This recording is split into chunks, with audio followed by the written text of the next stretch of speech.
Exercise 12.2, example number 5. In a circle of radius 21 centimeter, an arc subtends an angle of 60 degree at the center.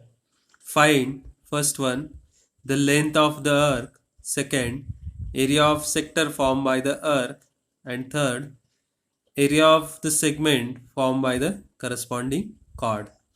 So radius is given and angle subtended at the center by an arc is given. So we have to find here length of arc. So first write down radius r of circle is equals to 21 centimeter.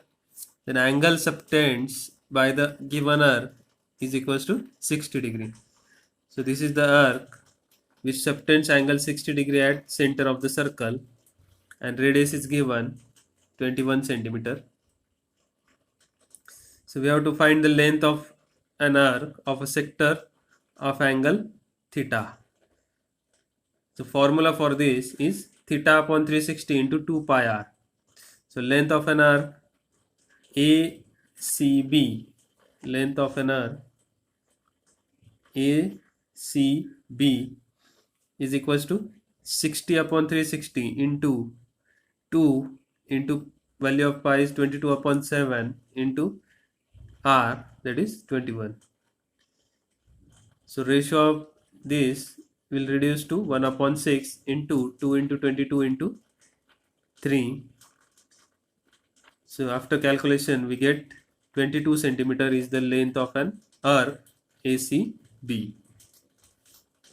Next, second, we have to find the area of sector OACB. OACB या सेक्टरचा area find करायचा आहे. याचा formula आपल्याला माहिती आहे, theta upon 360 into pi r square. So here theta is 60 degree. So 60 upon 360 into pi r square, 1 upon 6 into 22 upon 7 value of pi into r is 21. So r square, therefore 21 into 21. So after calculation we get here 231 centimeter square is the area of sector OACB. Next, area of segment find करण्यासाठी area of triangle find करावा लागेल अगोदर. So area of triangle OAB हा find करण्यासाठी आपल्याला angles बघावं लागतील अगोदर. So angle OAB is equals to angle OBA. हे दोन अँगल इक्वल असेल कारण याचे अपोजिट साइड्स इक्वल आहेत. So angle opposite to equal sides are equal. So as OA equals to OB, angle OAB equals to angle OBA. So as sum of the three angles is 180 degree. Angle sum property of a triangle. Angle OAB plus angle AOB plus angle OBA is equals to 180 degree. So angle OAB is equals to angle OBA. So याला replace करता येईल OBA ला OAB ने. So twice angle OAB plus angle AOB is 60 degree is equals to 180. So angle AOB is 60. Therefore triangle OAB is a equilateral triangle. हा जो triangle असेल तो equilateral triangle असेल. हा जर इक्विलॅटरल ट्रायंगल असेल, so area of equilateral triangle formula आहे √3/4 into side square. So √3/4 into side आहे 21 स्क्वेअर. सो हा एरिया मिळणार आहे 441 √3/4 centimetre square. So area of segment इथे फाइंड करायचा आहे. Area of segment ACB. Area of segment ACB हा फाइंड करण्यासाठी एरिया ऑफ सेक्टर OACB यातनं area of triangle OAB subtract करावा लागेल. सो एरिया ऑफ सेक्टर आपण फाइंड केला आहे OACB 231 सेंटीमीटर स्क्वेअर आणि एरिया ऑफ ट्रायंगल फाइंड केलेला आहे. So area of segment ACB is equal to area of sector OACB minus area of triangle OAB. So हे होणार आहे 231 minus 441 √3/4 सेंटीमीटर स्क्वेअर.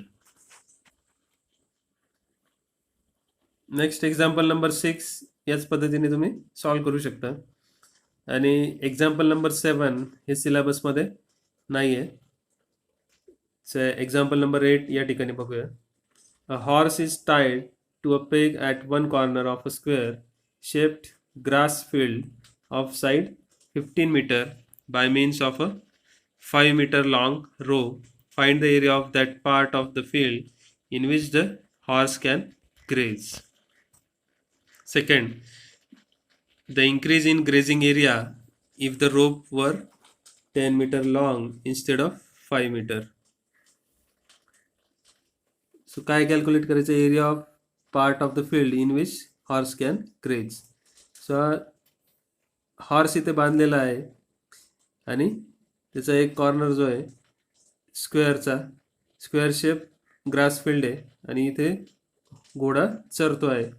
सो त्याला इथे बांधलेला आहे आणि त्याची जी दोरी आहे ती 5 मीटरची आहे. सो या हॉर्सला चरण्यासाठी किती फील्ड मिळाली, किती एरिया मिळाला हा आपल्याला फाइंड करायचा आहे फर्स्ट पार्टमध्ये. आणि सेकंड पार्टमध्ये जर ही दोरी 10 मीटर केली 5 मीटरच्या ऐवजी तर किती एरिया चरण्यासाठी त्या घोड्याला वाढणार आहे हे आपल्याला कॅल्क्युलेशन इथे करायचं आहे. आणि पायची व्हॅल्यू घ्यायची 3.14. सो ही फिगर आहे 15 मीटर साईड असलेलं स्क्वेअर आहे. So from figure it can be observed that horse can graze at sector of 90 degree in a circle of 5 meter radius. So इथे जर कन्सिडर केला तर आपल्याला सर्कल मिळेल 5 मीटर रेडियसचं, कारण त्याची जी रोप आहे ती 5 मीटरची आहे. म्हणून ओ हा सेंटर पकडून जर रोप फिरवला तर हा सर्कलचा पार्ट बनेल. सो हा सर्कलचा सेक्टर बनेल, ज्या सेक्टरचा एरिया सेंटरला अँगल असेल 90 डिग्री. सो आपण या सेक्टरचा एरिया कॅल्क्युलेट करावा लागेल. So area that can be graze by horse is equal to area of the sector OACB. मग या सेक्टरचा एरिया जेवढा असेल तेवढाच त्या घोड्याला चरण्यासाठी एरिया मिळणार आहे. सो तो फाइंड करता येईल 90/360 इंटू पाय आर स्क्वेअर, कारण अँगल आहे 90 डिग्री सेक्टर. सो हा रेशो होईल 1/4 इंटू पायची व्हॅल्यू 3.14 इंटू रेडियस 5 स्क्वेअर. हे कॅल्क्युलेशन मिळेल आपल्याला 19.625 metre square. So area that can be graze by horse is 19.625 metre square.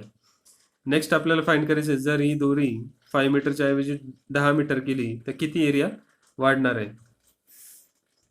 So area that can be graze by the horse when length of rope is 10 metre long.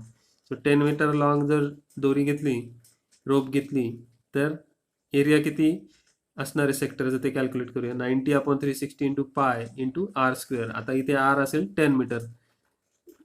So 1/4 into 3.14 into 100. So 314/4 that is 78.5 metre square. So increase in grazing area हा find करावा लागेल. हा area minus अगोदरचा area that is 78.5 minus 19.625 metre square.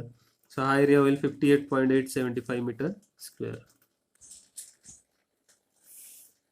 Next, example number 9. A brooch is made with silver wire in the form of a circle with diameter 35 mm. The wire is also used in making 5 diameters which divide the circle into 10 equal sectors as shown in figure 12.12. Find the total length of the silver wire required. Second one, the area of each sector of the brooch. So एक circular ब्रूच बनवलेला आहे silver वायरचा आणि सर्कलची diameter घेतलेली 35 mm. Circular बनवलं त्याची diameter ही 35 mm. आणि wire diameter बनवण्यासाठी पण वापरले 5 डायमीटर्स बनवले आहेत असे, आणि त्या सर्कलच्या 10 इक्वल पार्ट्स करत आहेत. सो आपल्याला फाइंड करायचं total length of the silver wire required. So silver wire जेवढी लागली म्हणजे इथे सर्कम्फरन्स काढावं लागेल प्लस या 5 डायमीटर जे आहेत ते मिळून टोटल वायर रिक्वायर्ड आपल्याला काढता येईल लेंथ ऑफ द वायर. आणि second area of each sector of the ब्रूच find करायचं आहे. इथे जे सेक्टर्स फॉर्म झाले 10 इक्वल पार्ट झाले ते एक सेक्टरचा एरिया आपल्याला इथे फाइंड करावा लागेल.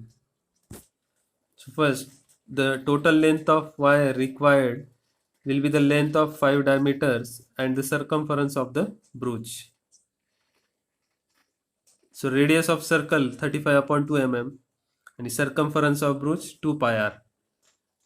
So 2 into pi ची value 22/7 into r ची value 35/2. सो सरकम्फरन्स मिळेल आपल्याला 110 mm, कारण रेडियस मध्ये आहे. मग नेक्स्ट आपल्याला length of the wire required calculate करायची आहे. So 110 metre circumference plus 5 diameters, so 5 × 35 हा असेल 175. सो 110 प्लस 175 285 mm एवढ्या लेंथची वायर आपल्याला ब्रूच बनवण्यासाठी लागणार आहे. नेक्स्ट याचे ब्रूचचे 10 इक्वल पार्ट्स केले, त्याचा एक सेक्टर हा आपल्याला फाइंड करावा लागेल. म्हणजे याचे 360 डिग्री टोटल मेजर असतं सर्कलचं. मग त्याचे 10 जर इक्वल पार्ट्स केले तर 360/10, तर एक पार्ट होईल 36 डिग्री अँगल. एक पार्ट 36 डिग्री अँगल सबटेंड करेल. So it can be observed from the figure that each of the 10 sector of the circle is subtending 36 degree at the center of the circle. Therefore area of each sector, each sector's area 36/360 into pi r square. So 1/10 into 22/7 into 35/2 into 35/2. Calculation येणार आहे 385/4 mm square. So हा प्रत्येक सेक्टरचा area असणार आहे 385/4 mm square.